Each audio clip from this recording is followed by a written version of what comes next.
طلع البدر علينا من ثنيات الوداع وجب الشكر علينا ما دعا لله داع. الحمد لله رب العالمين والعاقبة للمتقين ولا عدوان إلا على الظالمين. أشهد أن لا إله إلا الله وحده لا شريك له وأشهد أن سيدنا محمدا عبده ورسوله. اللهم صل وسلم على سيدنا محمد وعلى آله وصحبه وبارك وسلم. أما بعد.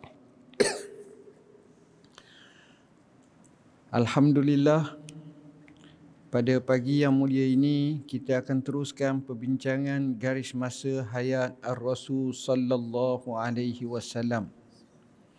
Sebagaimana yang kita bincangkan bahawa keturunan Rasulullah sallallahu alaihi wasallam secara nasabnya ialah Muhammad sallallahu alaihi wasallam bin Abdullah bin Abdul Muttalib bin Hashim bin Abdul Manaf bin Qusay bin Kilab bin Murrah bin Ka'ab bin Lu'ay bin Ghalib bin Fihir bin Malik bin Nadr bin Kinanah bin Khuzaimah bin Mudrikah bin Ilyas bin Mudar bin Nizar bin Ma'ad bin Adnan.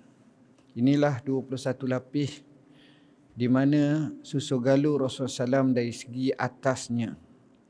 Kita telah bincangkan berkenaan dengan bapanya, atuknya dan moyangnya Hashim. Pada hari ini insya-Allah kita sambung atuknya seterusnya, iaitu Abdul Manaf.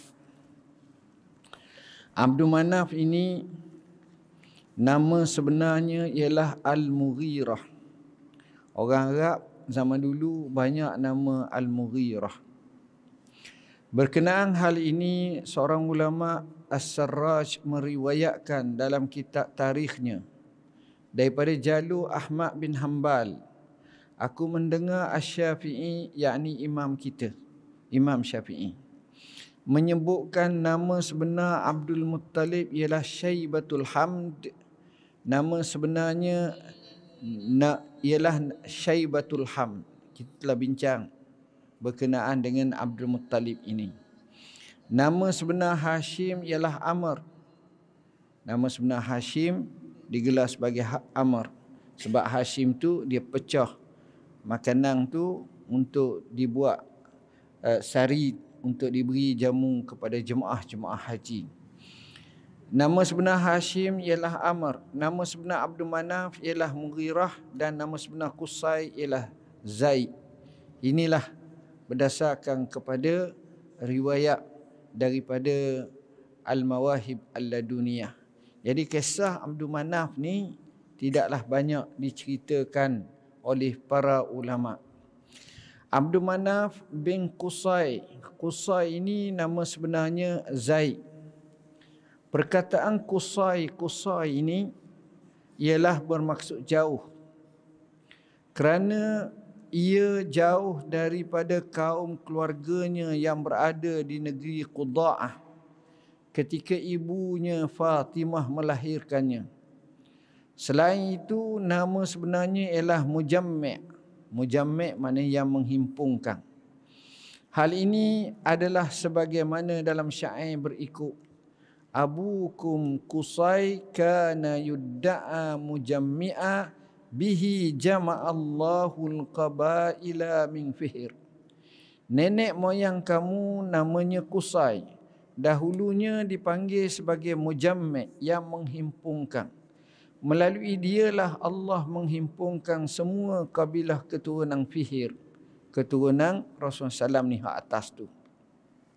Jadi dalam bahasa mudah, di mana Qusay ini orang yang disukai lah, orang yang ada tanjak, orang yang ada pengaruh, orang yang boleh menyatukan kaum keluarganya. Jadi semuanya berpayung di bawahnya. Namun ada pendapat menyatakan nama sebenarnya Zaid. Manakala Imam Syafi'i pula sebagaimana dinukilkan oleh Al-Hakim Abu Ahmad daripadanya berpendapat nama sebenarnya ialah Yazid. Nama Qusay ni ada kata Mujammi', ada kata nama Zaid, ada kata juga nama Yazid. Zaid dengan Yazid itu sebenarnya orang Arab ni dekat-dekat je. Sebab daripada kalimah yang sama, Zada Yazidu Zaidan. Itu asalnya. Baik. Ini berkenaan dengan Qusay. Qusay pun sebenarnya tak banyak kisah kehidupannya. Seterusnya Abdul Manaf bin Qusay bin Kilab, atuk Nabi yang ketujuh, namanya Kilab. Menurut As-Suhaili, perkataan Kilab berasal daripada masdar kata terbitang yang bermaksud mukalabah, saling bermusuh-musuhan. Misalnya kamu mengatakan kalabtu fulanan, iaitu aku saling menzahirkan pemusuhan dengan si fulan. Atau ia berasal daripada kata jamak bagi perkataan kalb, sebagaimana orang Arab menamakan anak mereka dengan nama haiwan buas, harimau dan lain-lain. Kalb maknanya anjing. Jadi anjing ni sebenarnya kata ulama' dia bukan maknanya hina dari segi namaan tersebut. Bahkan itu juga disifatkan jenis hak yang hebat, ganah, kuat, itu nama kalb. Macam Nabi pernah doa kepada musuh Islam, Allahumma sallit alaihi kalbam min kilabik. Ya Allah, kuasakanlah ke atasnya, kalahkannya melalui anjing daripada anjing-anjing kamu. Anjing di situ sebahagian ulama menyatakan semua binatang buas, salah satu termasuk anjing juga yang dipanggil harimau atau singa. Sebab itu anjing ni bukan semua kita kata keji, tapi anjing ni kadang-kadang dipuji dalam Quran. Disebut al-kalbul mu'allam, anjing yang terlatih.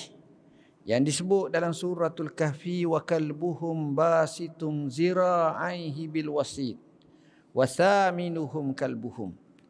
Kumpulan ahli Kahfi yang ke-8 adalah anjingnya, dan anjingnya yang sedang menjolor kedua kakinya depan muka pintu gua. Kisah Ashabul Kahfi. Jadi atuk Nabi ni dipanggil sebagai Kilab kerana dia ni orang yang gagah, yang berani.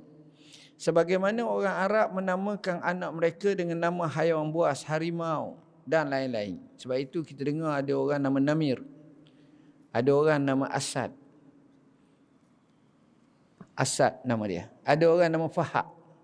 Fahad tu lebih kurang maknanya rimau kumbang. Dia tak pelik nama-nama macam tu. Tapi dia tak beri nama-nama hina macam tikus munduk. Tak adalah. Fakrung ataupun cicak, wazak. Dia tak beri nama gitu. Itu nama-nama hina. Nama-nama orang panggil lekeh lah. Nama-nama tu. Tapi nama haiwan hak gagah-gagah biasa mereka nama.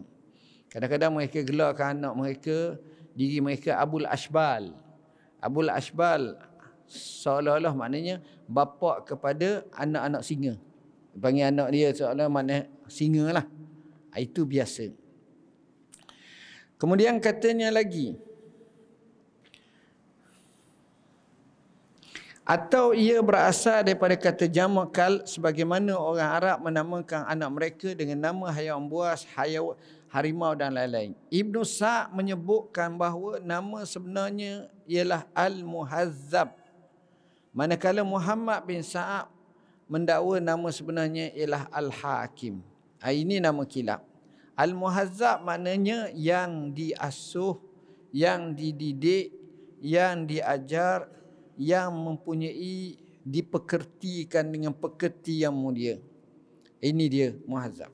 Al-Hakim dengan makna ketua, Al-Hakim dengan makna bijaksana, Al-Hakim dengan makna pemerintah, Al-Hakim dengan makna qadi, macam-macam makna Al-Hakim. Dikatakan juga nama sebenarnya ialah Urwah. Jadi Kilab ni banyak gelaran. Ada kata namanya Hakim, ada kata namanya Kilab, ada nak kata namanya Urwah, ini nama dia. Dia digelar sebagai kilab kerana kecintaannya kepada anjing pemburu. Orang Arab dulu tak pelik bila dia latih anjing buru. Mereka bela kadang-kadang tu.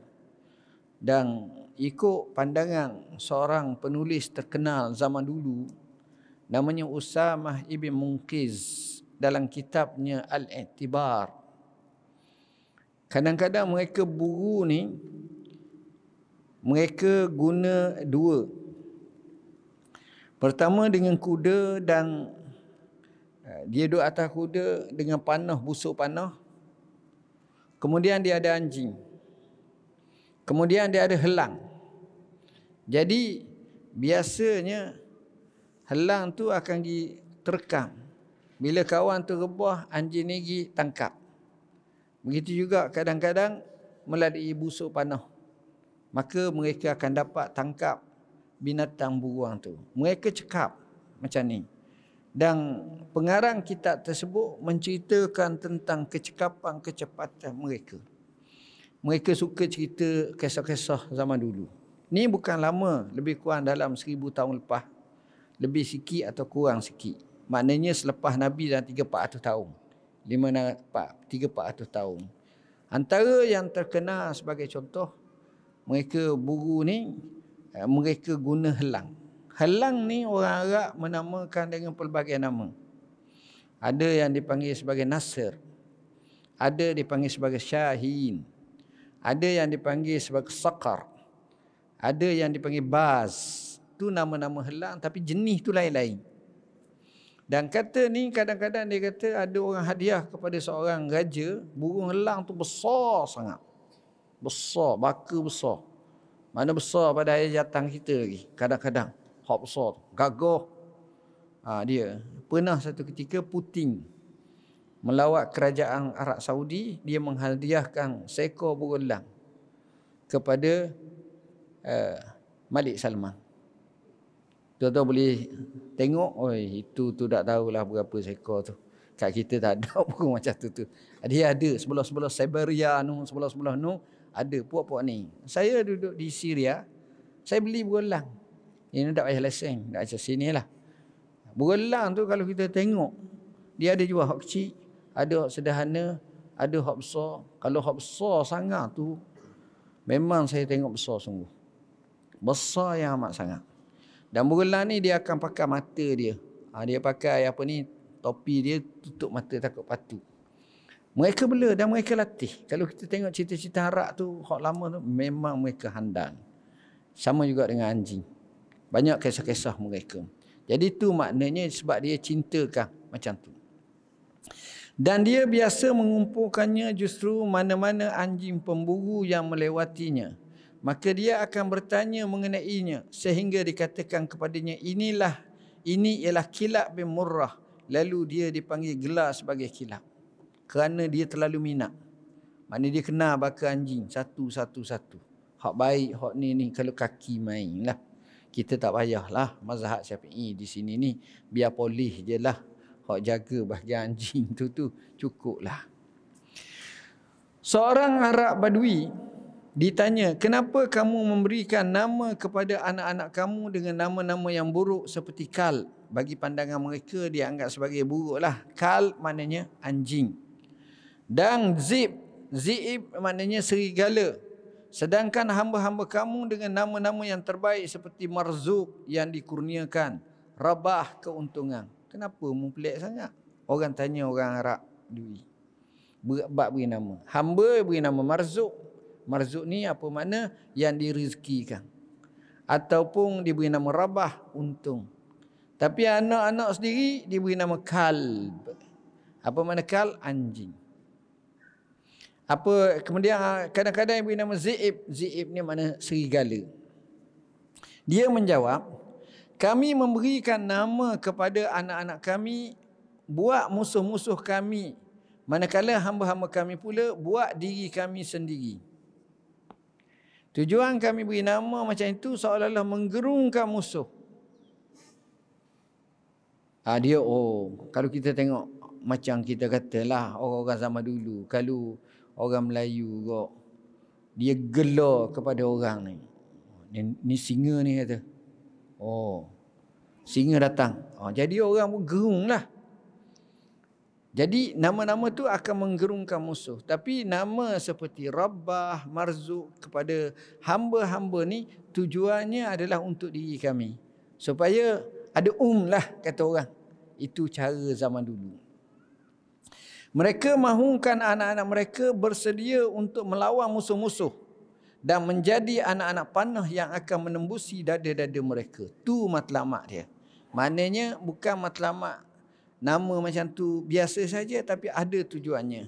Oleh sebab itu mereka memilih nama-nama ini untuk diberikan kepada anak-anak mereka. Sampai sekarang.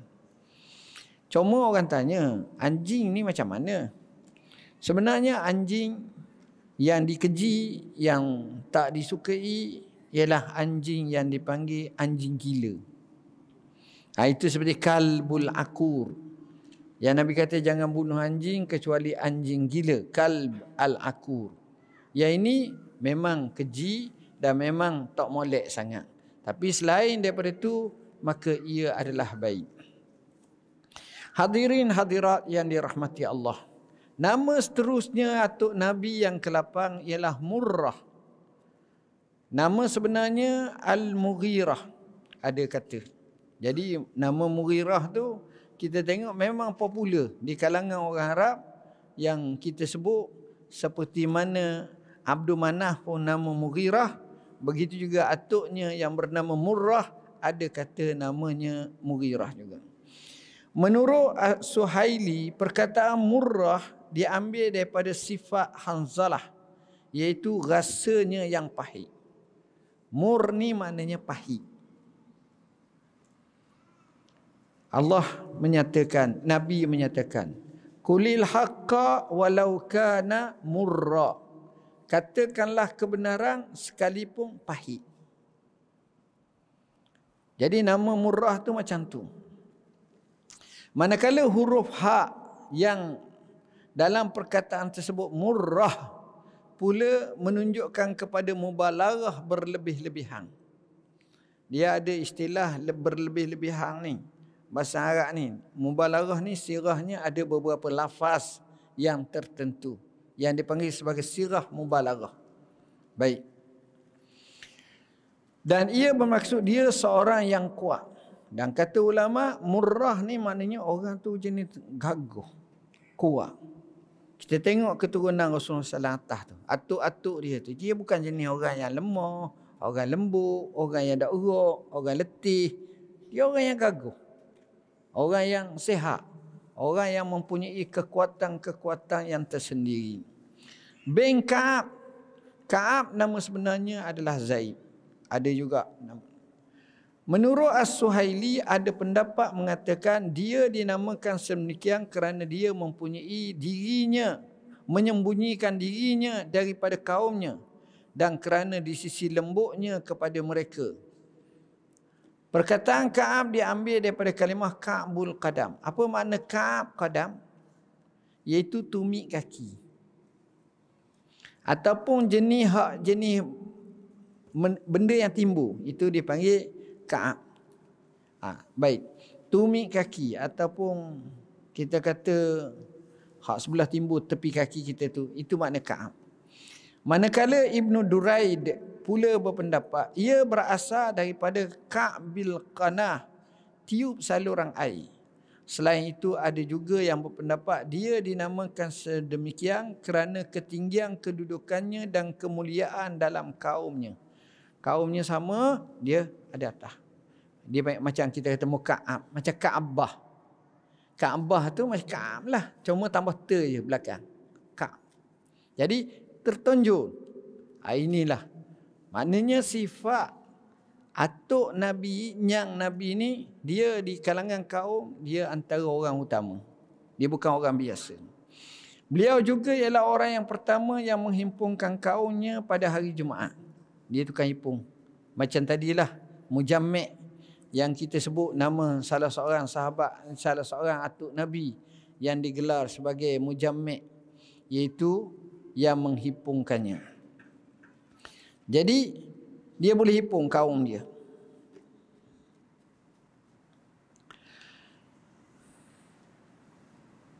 Selain daripada itu, dia dinamakan kerana kedudukannya yang tinggi dan kemuliaannya dalam kalangan kaumnya. Oleh sebab itu, mereka patuh dan taat kepadanya sehingga mereka merekodkan tarikh kematiannya. Bila dia mati, ada tarikh. Ini Ka'ab ni. Beliau juga orang yang pertama menghimpunkan kaumnya pada hari Jumaat yang dahulunya mereka namakan sebagai hari Arubah sehinggalah datangnya Islam. Dia ada aktiviti hari Jumaat, dia akan kumpul kaum-kaum dia semua. Terutama kaum keluarga dia. Dan ini adalah cara yang terbaik yang dilakukan. Pada hari tersebut, kaumnya Quraisy akan berhimpun kepadanya. Kemudian dia akan menyampaikan khutbah kepada mereka. Cerita khutbah ni lama dah. Maknanya ini telah dilakukan oleh Ka'ab ni. Bukan itu sahaja, dia turut memerintahkan mereka untuk mentaati Nabi tersebut dan beriman dengannya. Selain itu, dia turut mendendangkan beberapa bait syair mengenai perkara tersebut. Di antaranya, ya laitani syahidun fahwa da'wati iza Quraisyun tabghil haqqa khizlana. Seandainya daku dapat menyaksikan ketika baginda menyampaikan risalahnya, pada masa Quraisy menjauhi kebenaran dan meninggalkannya, tidak menyokongnya. Maknanya ada cita-cita dia bahawa akan ada Nabi. Kalau wujud dan dia sempat dengan Nabi baru tu, dia akan bela dan dia akan menentang orang yang menentang. Kemudian seterusnya yang ke-10, Lu'ai. Ka'ab bin Lu'ai. Menurut Ibn Al-Ambari, perkataan Lu'ai adalah isim tasghir. Apa makna isim tasghir? Nama yang dikecilkan. Contohnya, Hamad. Kita nak jadi isim tasghir, kita guna atas wazan fu'ail. Dia akan jadi Humaid. Contohnya kita kata Tiflung, budak. Kita nak kecilkan dia, kita kata Tufail atas wazan fu'ail.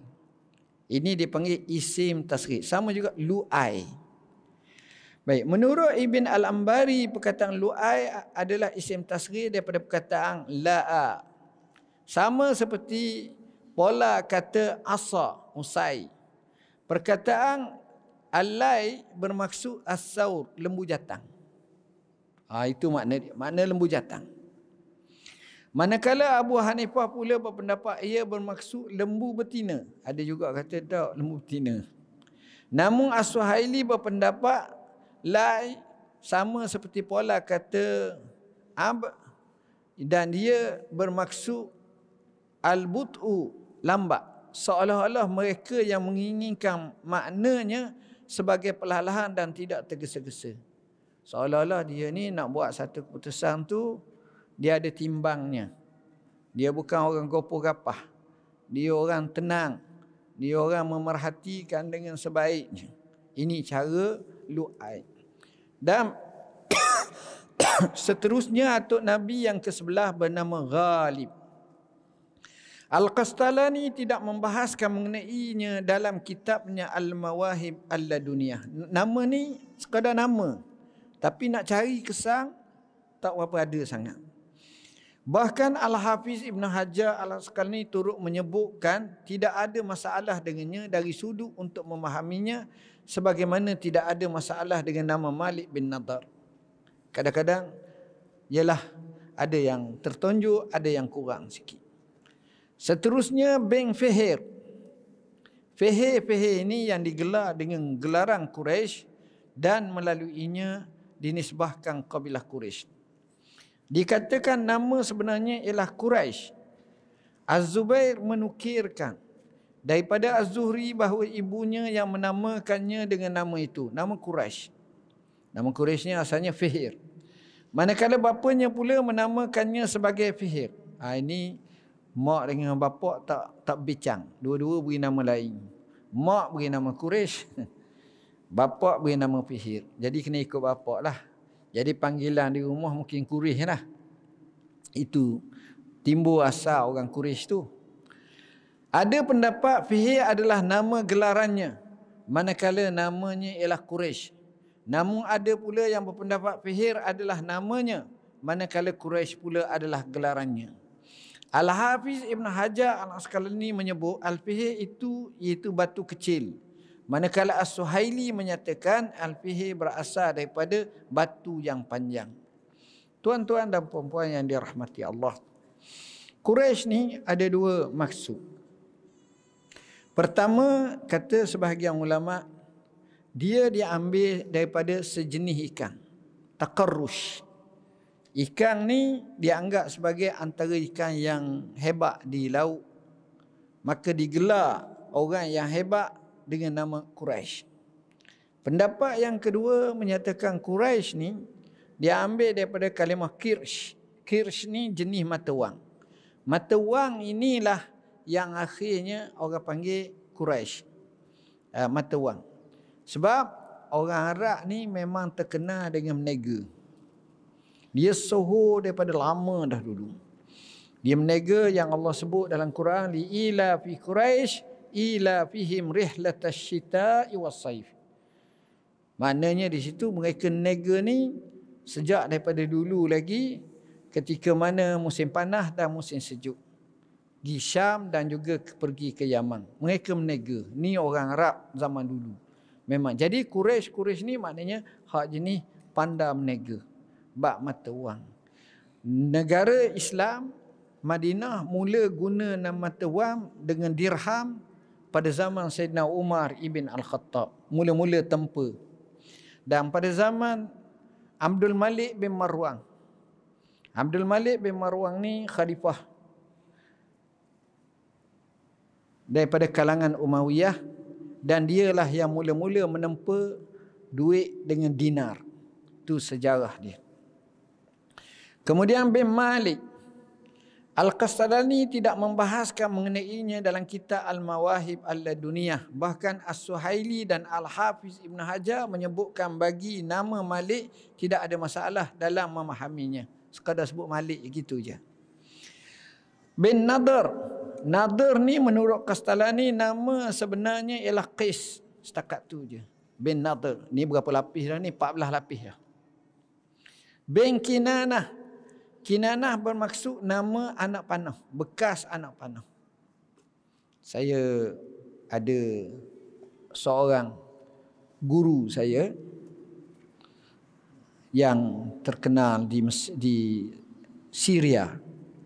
Namanya Syekh Allamah Mustafa Al-Khin rahimahullah. Meninggal sekitar 2008 dalam usia 80 tahun lebih.